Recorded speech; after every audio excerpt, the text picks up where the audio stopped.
Hello everyone, welcome to Arunodayam Creations.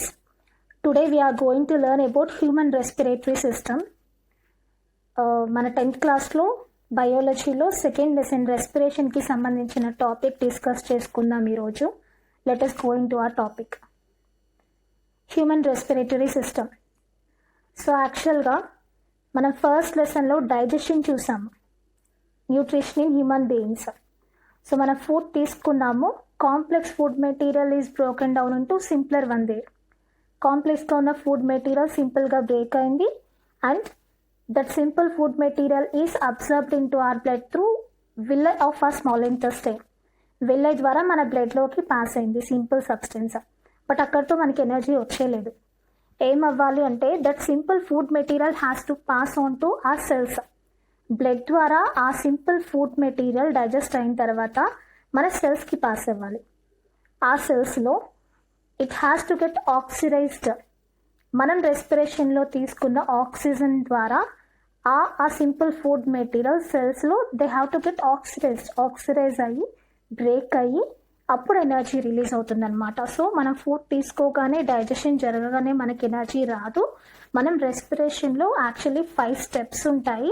Last step జరిగితే కానీ మనకి final utilization of food material అంటే energy రాదు. సో అది ఎలాగో మనం 10th టెక్స్ట్ బుక్లో బయాలజీలో సెకండ్ లెసన్లో తెలుసుకుందాం, రెస్పిరేషన్ లెసన్లో. సో ఇప్పుడు మనం ఆ లెసన్లో ఉన్న పాత్వే ఆఫ్ ఎయిర్ గురించి తెలుసుకుందాం. అంతకన్నా ముందు మనం ఫస్ట్ రెస్పిరేషన్కి బ్రీతింగ్కి డిఫరెన్సెస్ తెలుసుకుందాం ఫస్ట్. సో చాలా మందిలో ఉన్న మిస్కన్సెప్షన్ ఏంటి అంటే both breathing and respiration of same అనుకుంటారు. But no, they are different. Breathing అంటే ఏంటంటే they comprise inhalation and exhalation. Inhalation అంటే taking air in to our lungs, exhalation అంటే releasing air out of our lungs. ఆ ప్రాసెసెస్ని మనం breathing అంటాం. Respiration అంటే ఏంటి అంటే it is a process where the simple food molecules will get oxidized in order to release energy. మనం తీసుకున్న ఫుడ్లో ఉన్న సింపుల్ సబ్స్టెన్సెస్ ఆక్సిజన్తో కలిసి బ్రేక్ అయ్యి ఎనర్జీ రిలీజ్ చేసే ప్రాసెస్ని రెస్పిరేషన్ అంటాం. సో బ్రీతింగ్ రెస్పిరేషన్ రెండు సేమ్ కాదు. Breathing is first step of respiration. Breathing అనేది రెస్పిరేషన్లో జస్ట్ ఒక పార్ట్, ఒక స్టెప్ అన్నమాట. సో చాలామంది మిస్కన్సెప్షన్ చేసుకుంటారు, అందుకని ఒకసారి డిస్కస్ చేశాను. నెక్స్ట్ వచ్చేసి రెస్పిరేటరీ మూమెంట్స్ గురించి కూడా ఒకసారి చెప్పుకొని అప్పుడు పాత్వే ఆఫ్ ఎయిర్కి వెళ్దాం. Respiratory movements. So for inhalation and exhalation we need support of some organs just like chest wall muscles, diaphragm and ribs. So మనం రెస్పిరేషన్లో ఇన్హలేషన్ ఎక్సలేషన్ తీసుకోవాలి అంటే మనకి కొన్ని ఆర్గన్స్ పార్ట్స్ హెల్ప్ కావాలి. అవి ఏంటంటే the muscles present in our chest wall, మన చెస్ట్ వాల్లో ఉన్న మజిల్స్. నెక్స్ట్ రిబ్స్ అంటే పక్కట ఎముకలు. And this dome shaped structure called as diaphragm. ఈ మూడిటి హెల్ప్ తీసుకుంటే కానీ lungs cannot inhale or exhale. So ఎందుకు ఇవి ఇంత ఇంపార్టెంట్ అంటే చూడండి, this dome shaped structure is called as diaphragm. So ఇది ఎలా ఉంటుందంటే it is like a muscular flattened structure. Muscle కండరాలతో చేసి ఉంటుంది, ఫ్లాట్గా అరేంజ్ అయి ఉంటుంది. Contraction and relaxation of this muscular flattened structure helps in taking air in to and out of the lungs. ఈ డయాఫ్రమ్ కాంట్రాక్ట్ రిలాక్స్ అవుతూ ఎయిర్ని లోపలికి బయటికి పాస్ చేస్తుంది. అది మన మెకానిజం ఆఫ్ రెస్పిరేషన్లో చదువుకుంటాం రెస్పిరేషన్ లెసన్లో. సో వెన్ డయాఫ్రమ్ కాంట్రాక్ట్స్ అంటే అది కిందకి వెళ్ళినప్పుడు అవర్ చెస్ట్ క్యావిటీ ఇంక్రీజెస్. మన చెస్ట్ క్యావిటీ ఇంక్రీజ్ అవుతుంది. డోమ్ షేప్డ్ స్ట్రక్చర్ కాంట్రాక్ట్ అన్నప్పుడు ఇట్ మూవ్స్ డౌన్, కిందకి వెళ్తుంది. Our chest cavity increases. So the pressure between air molecules in lungs decreases. So lungs లోపల ఉన్న ఎయిర్ మాలిక్యూల్స్ మధ్యలో pressure decrease అయిపోతుంది. So concentration gradient is formed. బయట ఉన్న ఎయిర్లో pressure ఎక్కువ ఉంది, లంగ్స్లో ఉన్న ఎయిర్లో ప్రెషర్ తక్కువ ఉంది. సో డిఫ్యూజన్ ఫినామినా అప్లై అవ్వడం వల్ల ఏమవుతుందంటే air from outside, that means from higher concentration enters into lower concentration, that means into లంగ్స్లోకి వెళ్తుంది. ఆ ప్రాసెస్ని మనం ఇన్హలేషన్ అని చెప్తాం. Inhalation takes place during contraction of diaphragm, due to contraction of diaphragm.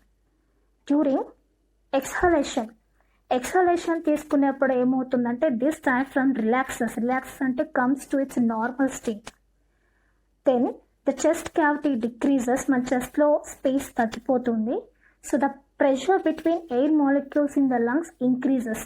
Space తక్కువైంది కాబట్టి ప్రెషర్ కూడా పెరుగుతుందన్నమాట లంగ్స్లో, ఎయిర్ మాలిక్యూల్స్లో.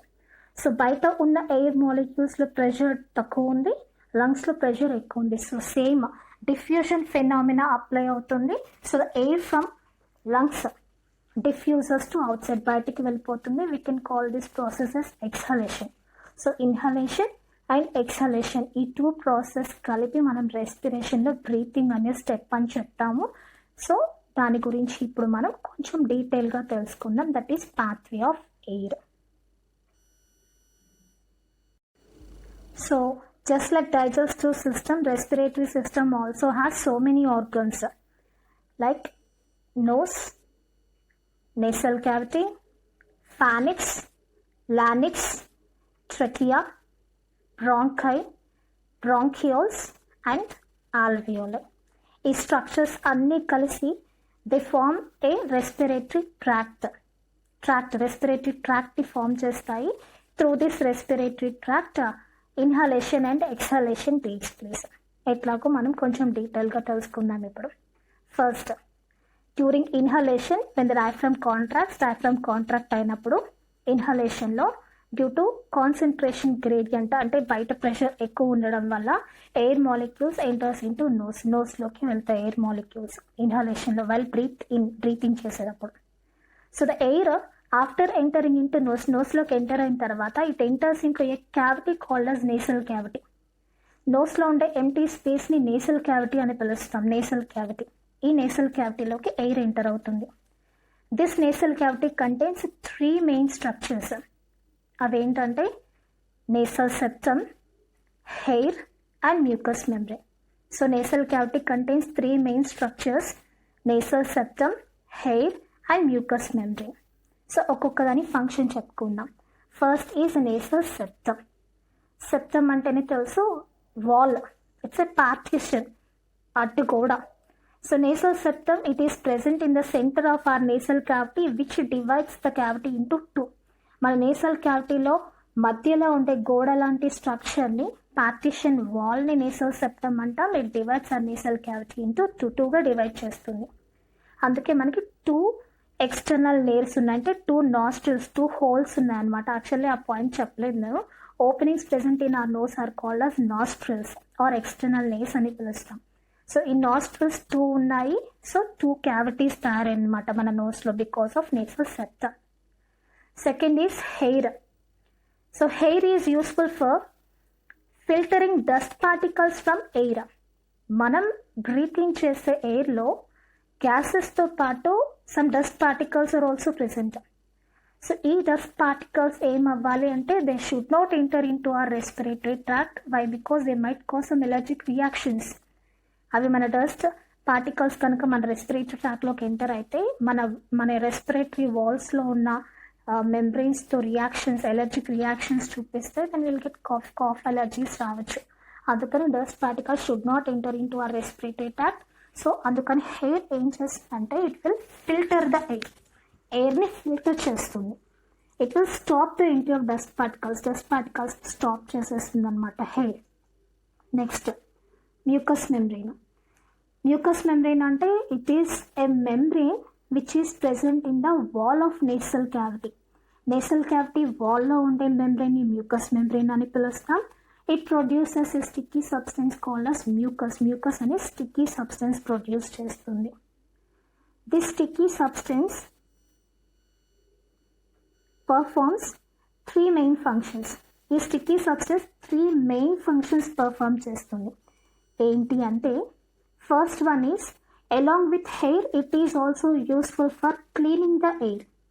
హెయిర్తో పాటు ఈ మ్యూకస్ కూడా it will stick dust particles to it. Dust పార్టికల్స్ని దానికి స్టిక్ చేసుకొని ఎంటర్ అవ్వకుండా స్టాప్ చేస్తాయి అన్నమాట. So it is useful for cleaning the air, first function. Second function is mucus membrane. It is useful for making the air wet and moist. వచ్చిన ఎయిర్ని wet తడిగాను, moist తేమగాను మారుస్తుంది అనమాట ఈ mucus. Third function very important, it will bring the temperature of air close to body temperature. బయట air temperature ఎంతైనా ఉండని, it is useful for bringing the temperature of air close to our body temperature. So air nasal క్యావిటీలో filter అయ్యి, warm అయ్యి, మాయిస్ట్గా అయ్యి, so temperature కూడా body టెంపరేచర్కి క్లోజ్ అయిన తర్వాత then the air passes into next chamber called as a common chamber called as pharynx. So common ఛాంబర్లోకి ఎంటర్ అవుతుంది, that is called as pharynx. So ఫానిక్స్ ఎందుకు కామన్ ఛాంబర్ అంటున్నామంటే the food which we take in to our mouth and the air which we take through our nasal cavity both will enter into pharynx loki enter avutundi. That's why it is called as common chamber. Then the air has to enter into respiratory tract lo it has to enter into larynx loki enter avvali. అందుకని ఇక్కడ ఎవరు ఉంటారంటే traffic police men is present here called as epiglottis అని ఒక traffic police men ఉంటుందన్నమాట. So ఎందుకు అంటే actually beneath this epiglottis కింద పార్ట్ ఫస్ట్ చెప్పుకుందాం. So this is the overview of larynx pharynx కింద పార్ట్ అనమాట. Larynx overview. So larynx is also called as voice box or sound box which contains 2 plate like structures called as vocal cords. ఇక్కడ మనకు కనిపిస్తుంది కదా, 2 plate like structures ఉంటాయి లానిక్స్, we can call them as vocal cords. These 2 vocal cords contain some gap between dum. ఈ 2 vocal cords కి మధ్యలో gap ఉంటుంది మనకి. This gap is called as glottis. ఆ గ్యాప్ని, ఆ పోర్ని గ్లాటిస్ అని పిలుస్తాం. This glottis is guarded by epiglottis. ఈ చిన్న హోల్ని గార్డ్ చేస్తూ, అంటే ఓపెన్ అవ్వాలా క్లోజ్ అవ్వాలా అని గార్డ్ చేసే స్ట్రక్చర్ని ఎపిగ్లాటిస్ అంటాం. అందుకే ఆ పేరు వచ్చింది. The structure present above the glottis పైన ఉంటుంది కాబట్టి. సో దిస్ వన్ ఎపిగ్లాటిస్ ఏం చేస్తుందంటే it will help in passing the food into food pipe and the air into trachea. So ఫుడ్ని ఫుడ్ పైప్లోకి, ఎయిర్ని విండ్ పైప్లోకి మాత్రమే పాస్ చేస్తుంది, just closing and opening. So when food enters into pharynx this epiglottis remains partially closed. పార్షియల్గా close అవుతుంది, అంటే it closes ట్రెకియాని క్లోజ్ చేస్తుంది. So food automatically enters into food pipe. When air enters into pharynx, this epiglottis remain open అవుతుంది. So that air will enter into trachea లోకి, అంటే లానిక్స్ నుంచి trachea లోకి ఎంటర్ అవుతుంది అనమాట. This is the use of epiglottis. We can assume it as a traffic police man also. So ఇప్పుడు మనకి అర్థమై ఉంటుంది. సో మన ఎల్డర్స్ కూడా మనకి సజెషన్స్ ఇస్తారు, అడ్వైస్ ఇస్తారు, not to talk while taking food material. తింటున్నప్పుడు మాట్లాడకూడదు అని. ఎందుకు అంటే వెన్ వీఆర్ టాకింగ్, మనం మాట్లాడుతున్నప్పుడు ఎపిగ్లాటిస్ హ్యాస్ టు ఓపెన్ అవ్వాలి, ఎందుకంటే ఎయిర్ బయటకు వెళ్ళాలి కాబట్టి. At the same time when we are taking food తీసుకుంటున్నప్పుడు ఎపిగ్లాటిస్ హ్యాస్ టు క్లోజ్ అవ్వాలి, లేకపోతే ఫుడ్ ట్రెకియాలోకి ఎంటర్ విల్ గెట్ షాక్, అంటే డిఫికల్టీ ఇన్ బ్రీతింగ్, మనకు ఊపిరాడరు. సో మనం మాట్లాడుతూ తింటే ఎపిగ్లాటిస్ ఓపెన్ అవ్వడం వల్ల ఏమవుతుందంటే తింటున్న ఫుడ్ ఎపిగ్లాటిస్లో నుంచి ట్రెకియాలోకి పాస్ అయ్యి మనకి ఊపిరాడదు. అందుకనే ఎల్డర్స్ అలా సజెషన్స్ ఇస్తారన్నమాట. సో ఇప్పుడు అర్థమైంది కదా మీకు. Epiglottis is useful for passing food and air into their respective passages. ఇప్పుడు ఎయిర్ ఎంటర్ అయింది కాబట్టి air entered into next part called as larynx. This is larynx. So larynx గురించి ఆల్రెడీ చెప్పుకున్నాం కదా. This portion is called as larynx. Larynx is also called as sound box or voice box. As we said, it contains 2 plate-like structures called vocal cords. These vocal cords are useful for producing sound. So during exhalation, when గాలి బయటికి వదిలేసేటప్పుడు these 2 vocal cords gets vibrate అవుతాయి రెండు. So ఆ vibration వల్ల అది produces sound వస్తుంది అనమాట. Sound produce చేయగలుగుతాయి అనమాట. Because of the presence of this voice box we are able to make sounds. మనం సౌండ్స్ చేయగలుగుతున్నాం. ఇన్ కేస్ ఆఫ్ బర్డ్స్ అయితే instead of larynx they have syrinx. బర్డ్స్లో లానిక్స్ ఉండదు, సౌండ్ బాక్స్గా సిర్నిక్స్ ఉంటుంది అనమాట. It is present beneath the trachea. మనకి trachea పైన ఉంది larynx, it is upper part of trachea. But syrinx వచ్చేసరికి బర్డ్స్లో it is present at the junction of trachea and బ్రాంకైకి మధ్యలో ఉంటాయి and they are useful for producing sounds in బర్డ్స్లో sounds produce చేయడానికి use అవుతుంది లానిక్స్. సో ఎయిర్ ఇప్పుడు epiglottis ద్వారా లానిక్స్కి వచ్చింది and from larynx it enters in to this long tube like structure called as trachea. It is also called as windpipe, which is nearly 10 to 11 centimeters in length and 0.5 to 1 centimeter diameter ఉంటుంది. And this trachea is covered with C-shaped cartilaginous rings. మీరు observe చేస్తే ఇక్కడ trachea మీద C shape లో cartilaginous rings కనిపిస్తున్నాయి మనకి. Cartilage అంటే it is an elastic bony structure. Elasticity ఉన్న బోనీ స్ట్రక్చర్ని మనం కార్టిలేజ్ అంటాం. We can find them in our nose tip, rib tips and ఇయర్స్లో మనకి కార్టిలేజ్ కనిపిస్తుంది. సో అలాంటి కార్టిలేజ్తో తయారైన C షేప్డ్ రింగ్స్ కనిపిస్తాయి మనకి ట్రెకియా మీద. ఎందుకు అంటే during coughing, sneezing, screaming, so మనం గట్టిగా అరుస్తున్నప్పుడు, దగ్గుతున్నప్పుడు air will rush out of our trachea. మన ఎయిర్ లంగ్స్లో నుంచి ట్రెకియా ద్వారా ఫోర్స్గా రష్ అవుట్ అవుతుంది. సో అంత ఫోర్స్గా వచ్చేటప్పుడు there might be chance of rupture of inner walls of trachea. Inner walls of trachea rupture అయ్యే ఛాన్సెస్ ఉంటాయి. కాబట్టి to prevent its damage or to prevent its rupture అవ్వకుండా ఉండడం కోసం దే ప్రొడ్యూసెస్ ఇలాస్టిసిటీ. ఎయిర్ ఫాస్ట్గా మూవ్ అవుతున్నప్పుడు ఈ cartilaginous rings elasticity produce చేస్తాయి. సో ట్రెకియా కొంచెం ఎక్స్పాండ్ అవుతుంది అన్నమాట. సో దానివల్ల దానికి డ్యామేజ్ అనేది జరగకుండా ఉంటుంది. అలా C-shaped cartilaginous rings are present on trachea and through this trachea the air pass అవుతూ ఉంటుంది. Air the trachea divides into two branches గా డివైడ్ అయింది. those two branches are called as bronchi. Singular అయితే bronchus అని పిలుస్తాం. why they are divided into only two branches? ఎందుకు 2 branches కానీ divide అయింది అంటే we have a pair of lungs in our thoracic cavity. Thoracic cavity means chest cavity. మనకి chest క్యావిటీలో pair of lungs ఉంటాయి. So ఆ 2 లంగ్స్లోకి ఈ 2 బ్రాంచెస్ బ్రాంకై విల్ ఎంటర్. ఈ 2 bronchi enter అవ్వడం కోసం ఇవి బ్రాంచెస్గా డివైడ్ అయిందనమాట trachea. So trachea divides into 2 branches called as bronchi and each bronchi will enter into each lung. ఒక్కొక్క బ్రాంకై ఒక్కొక్క లంగ్లోకి ఎంటర్ అవుతుంది. After that each bronchus after entering into లంగ్స్లోకి ఎంటర్ అయిన తర్వాత each one will again divides into so many branches called as bronchioles. ఒక bronchus లంగ్లోకి enter అయిన తర్వాత చాలా బ్రాంచెస్గా డివైడ్ అవుతుంది. వాటిని మనం బ్రాంక్యూల్స్ అని పిలుస్తాం. బ్రాంక్యూల్స్ అగైన్ దీస్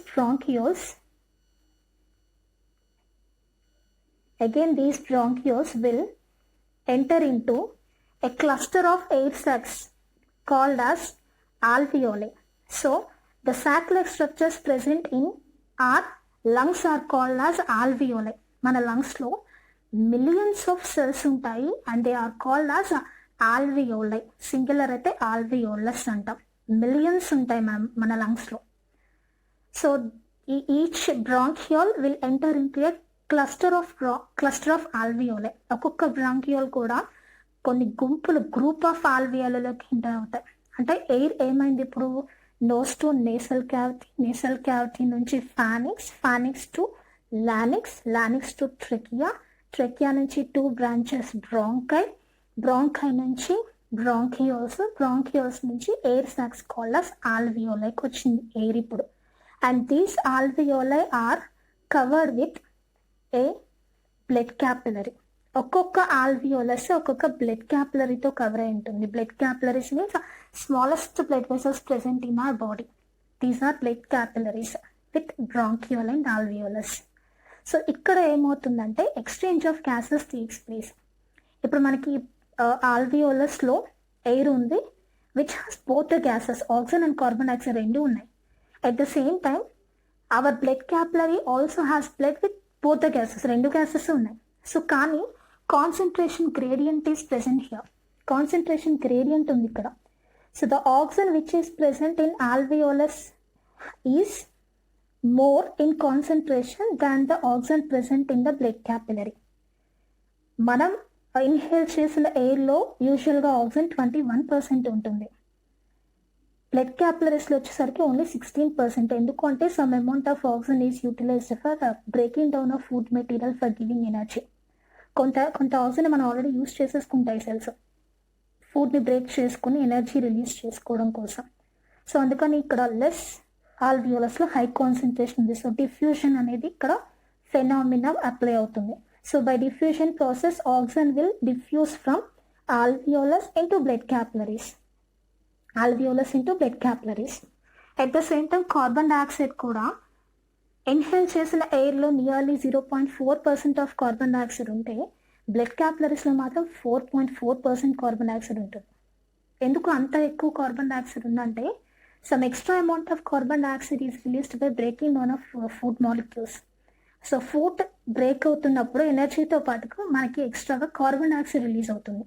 సో ఆ కార్బన్ డైఆక్సైడ్ కాన్సన్ట్రేషన్ ఎక్కువ ఉంటుంది అనమాట బ్లడ్ క్యాపిలరీస్లో. సో ఇక్కడ కూడా అంతే, కాన్సన్ట్రేషన్ డిఫరెన్స్ ఉంది కాబట్టి carbon dioxide will diffuse from high concentration అంటే బ్లడ్ క్యాపిలరీస్లో నుంచి ఇంటూ లో కాన్సన్ట్రేషన్ అంటే ఆల్వియోలస్లోకి మూవ్ అవుతుంది అనమాట. So exchange of gases takes place.